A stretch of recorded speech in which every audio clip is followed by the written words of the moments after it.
como un elemento fundamental la pincelada, ¿no? La parte ambiental, que tampoco tiene una comprensión cada uno de los elementos individual. Necesitamos conectarla. Y precisamente es un año, Ana, donde tú, como directora de proyectos y servicios al Herrero de Forética y además directora de toda el área ambiental, estás haciendo un trabajo, el equipo está haciendo un trabajo fantástico, ¿no? Empujando a las empresas en el ámbito, ¿no? Ese camino net cero, en el ámbito de naturaleza, en el ámbito de economía circular y de ciudades. Y en esta conexión, ¿no? Elementos que aparecen desconectados a veces, pero este año vamos a ver mucha más conexión en el ámbito de naturaleza y esas crisis gemela vinculada al clima. ¿Cómo ves esa cuestión y cuáles son los retos y la respuesta que estamos percibiendo de las empresas?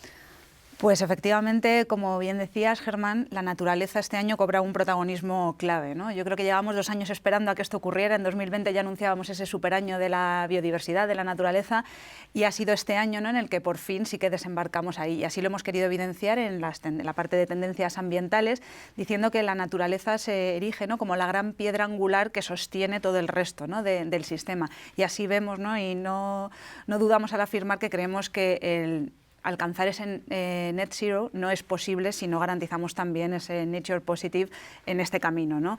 Al final, en los últimos años está claro, ¿no?, que los grandes esfuerzos por parte de gobiernos, por parte del sector privado han ido enfocados al cambio climático, como no podía ser de otra manera, pero sí que es cierto que en los últimos tiempos ha quedado evidenciado como la pérdida de biodiversidad, las afecciones, ¿no?, a los ecosistemas naturales, a los entornos naturales, que además ponen en peligro ese 50% del PIB que dicen, ¿no?, que los expertos, que depende directamente de la naturaleza, pues ha hecho que cambiemos de alguna manera el sistema de referencia a partir del cual identificábamos o poníamos en el mapa cuáles son los retos, las oportunidades, y ahí la naturaleza se pone en el centro como elemento cohesionador precisamente de todos los asuntos. Cerrábamos el año 2022 con muy buenas noticias, ¿no? Hace escasamente un mes acababa la COP15 de diversidad biológica en Canadá, con un nuevo hito histórico en el que los 196 países que forman parte, ¿no?, del Convenio de Diversidad Biológica cerraban un acuerdo, el Acuerdo de Kunming-Montreal, que viene a ser a la biodiversidad lo que en su día fue el Acuerdo de París al cambio climático, incluso también desde el punto de vista de esa meta icónica, ¿no?, de los 2 grados en el Acuerdo de París. Pues bueno, ahora en el Acuerdo de Kunming lo que establecen es el compromiso 30 por 30. Este compromiso lo que establece o lo que insta, ¿no?, a todos a colaborar en que para 2030 consigamos proteger al menos el 30% de la superficie terrestre y de las aguas, tanto continentales como costeras y marinas. Además, entre otras muchas metas, ¿no?, que establece este convenio. Y además también pone un foco importante, como ocurría también con el Acuerdo de París, en todo lo relativo a reorientar los flujos de el capital, ¿no?, los flujos de capital. Por una parte, para el sector público, sobre cómo establecer los incentivos movilizándolos hacia proyectos o iniciativas que sean positivas con la naturaleza, y también a cómo canalizar inversión de cara a terceros países, ¿no?, países en desarrollo, para que podamos todos avanzar en ese conjunto, pero también el sector privado está llamado a contribuir en esto, ¿no? Se define que aproximadamente el sector privado va a requerir en los próximos años de multiplicar por 15 las inversiones que está haciendo actualmente en temas de protección de la naturaleza, y no solo para cumplir el Acuerdo de Kunming-Montreal, sino también para cumplir el propio Acuerdo de París. Y es que ahí es donde enganchamos, ¿no?, con ese concepto de las crisis gemelas que nos decías, y es que no puede mejorar la crisis climática si no mejora la crisis de naturaleza. Y bueno, y ahí el tema es que todo el trabajo está por hacer a día de hoy, ¿no? Tenemos los compromisos, se tienen que organizar los gobiernos, el sector privado, la sociedad civil, ¿no? También nos tenemos que comprometer y establecer cómo ir avanzando en este sentido. Y para ello, pues este año lo que sí que asistiremos también es a los resultados del avance que ya han venido haciendo desde distintas instituciones, ¿no?, en las que Forética también estamos implicados, a cómo poner sobre la mesa herramientas, metodologías, marcos concretos que permiten precisamente orientar esos esfuerzos, ¿no?, canalizarlos en una misma dirección, y ahí pues estaremos muy pendientes, por ejemplo, de Science Based Targets for Nature, ¿no?, o del TNFD, que también está trabajando en este marco de gestión y reporte de retos, riesgos y oportunidades vinculados a la naturaleza. Y por supuesto también en línea con lo que comentaba Jaime antes, también se va aumentando, ¿no?, el nivel de exigencia que hay para las empresas, para el sector empresarial, sobre el nivel de reporte que tiene que hacer anualmente en relación a la dependencia e impactos que tienen sobre la naturaleza. Así que... Sí, además el equipo de Forética tiene un protagonismo en la Cumbre de Montreal muy destacado, participando, interviniendo.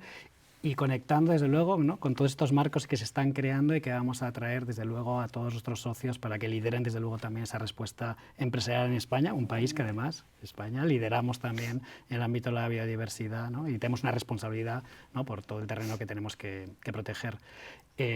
No queda, desde luego, el objetivo net cero, ¿no?, de forma residual. Sigue siendo una prioridad, desde luego, a la parte de las empresas.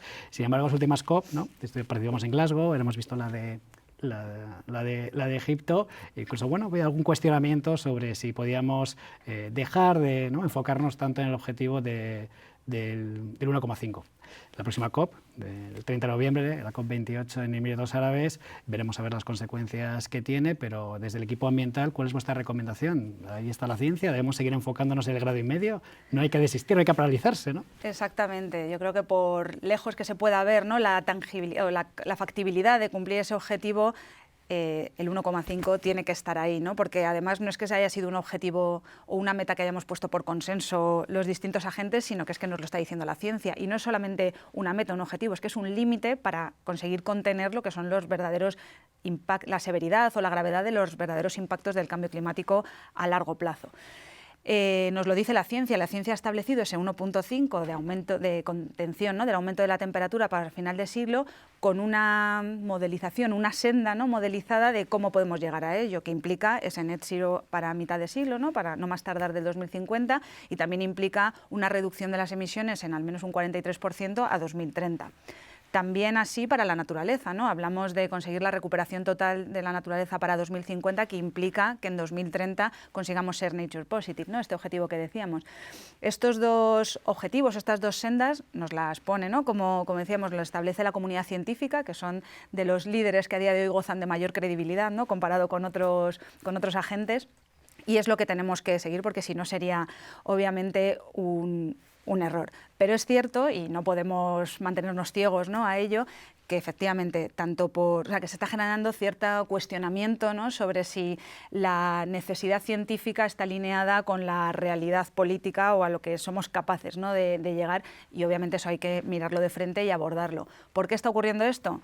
Pues porque llevamos 7 años desde la COP de París, ¿no?, donde se cerró este Acuerdo de París, y realmente los resultados que estamos evidenciando pues no son de que estemos avanzando por la senda que pretende la ciencia, ¿no? Y esto es malo en sí mismo, pero también peor si pensamos en que estamos reduciendo la ventana de tiempo que tenemos para poder conseguir esos objetivos a 2030 o a 2050.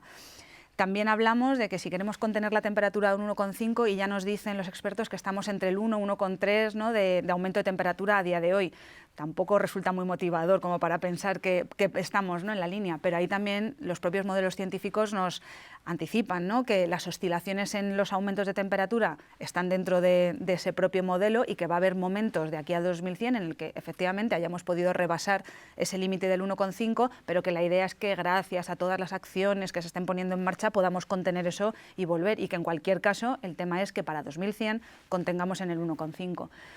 Tampoco hace un gran favor, ¿no?, el hecho de que los propios modelos científicos o de estos escenarios establezcan, ¿no?, como tasa de éxito de llegar a garantizar ese 1,5 un 50%, ¿no? Entonces, claro, dices, si todos los esfuerzos al final implican que solamente tengo un 50% de posibilidades de llegar al éxito, pues bueno, efectivamente evidencia, ¿no?, las voces críticas que lo ponen en cuestión. Pero en cualquier caso creemos, ¿no?, y así lo decimos también desde Forética por nuestra estrategia, aumentar la ambición, o sea, tener esa meta ahí para intentar acercarnos lo máximo posible, pues está bien, o sea, mantenerla, está claro, porque además en lo que respecta al clima, cada fracción de grado cuenta, entonces, para los impactos que pueda tener.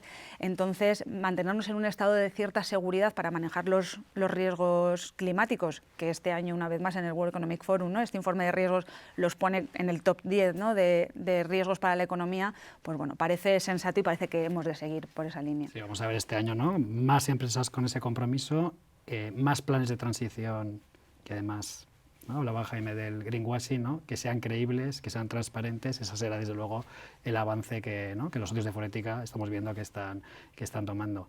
Y en ese cuadro de la sostenibilidad donde todo suma, todo solo tiene sentido en conjunto, habláis también, por último, dentro de las tendencias ambientales, de algo que está haciendo también muy bien muchas empresas dentro de Forética, que es toda la transformación ¿no? De una economía lineal a circular, ¿no? No sé, desde luego, si un esfuerzo añadido, pero que desde luego va a ser, ¿no? Va a tener unos réditos muy importantes, igual que la transición energética, ¿no? Si puedes puntualizar brevemente algunas, luego veremos el informe todo el detalle, pero alguno de estos puntos. Pues básicamente es entender que la economía circular es claramente una herramienta para poder activar, ¿no? Para poder llegar a esos objetivos.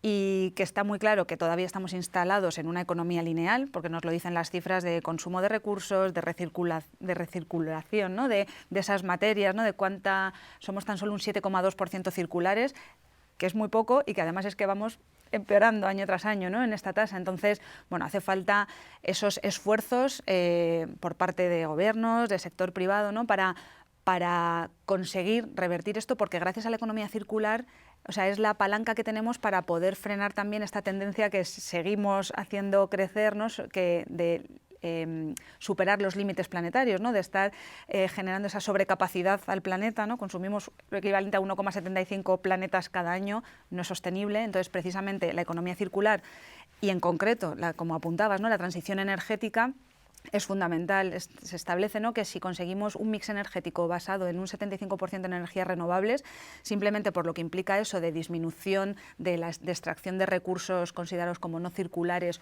o no renovables, y también lo que implica en cuanto a que nos ahorramos, ¿no? O disminuimos un 39% las emisiones de gases de efecto invernadero, ya nos ubicaríamos, ¿no? En esa senda de cumplir París, y también estaríamos conteniendo los impactos sobre la biodiversidad. Así que apostar, como decía Jaime antes, ¿no? Por un sistema energético en Europa que con menos costos, con menos con menos necesidad, ¿no? de importar energía, ¿no? de otros lugares, ¿no? Y con menos emisiones, pues será la clave, ¿no? Y para ello, pues inversión, energías de transición, ¿no? El gas natural, el hidrógeno, ¿no?